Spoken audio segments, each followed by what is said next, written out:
সুখী না।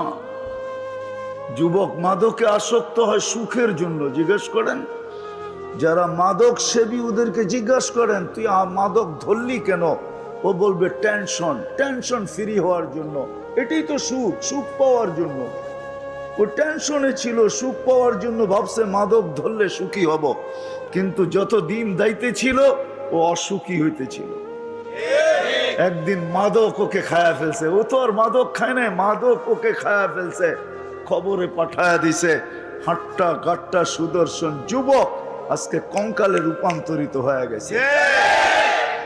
এখন আর কেউ ওর দিকে তাকাইতে চায় না, গড়ালা ওকে সইতে চায় না। তো যেটা বুঝাইতেছিলাম, ছোট একটা জীবনে আমরা সুখী হইতে চাই। আসেন আজকে আল্লাহকে জিজ্ঞাসা করি। মানুষকে জিজ্ঞাসা করলে পাওয়া যাবে না, এটা আল্লাহ বানাইছেন। মানুষ যদি বানাইতো তাহলে আমি মানুষকে জিজ্ঞাসা করতাম। কোনো আর্কিটেকচার যদি সাজাইতো তাহলে ওকে জিজ্ঞাসা করতাম। কোনো কোম্পানি যদি, বিদেশি কোনো কোম্পানি যদি এটাকে সাজাইতো তাহলে ওকে জিজ্ঞাসা করতাম। এটাকে অস্তিত্ব দিছেন আল্লাহ, সাজাইছেন আল্লাহ, ফুটাইছেন আল্লাহ, সুরক্ষিত করেন আল্লাহ। আযকুরুকা ওয়ালাউ তানসানি, আল্লাহ নিজে বলেন 24 ঘন্টা তোকে সুরক্ষিত করি আমি। এই জন্যই তো রব্বুল আলামিন, 24 ঘন্টা লালন পালনকারী আল্লাহ।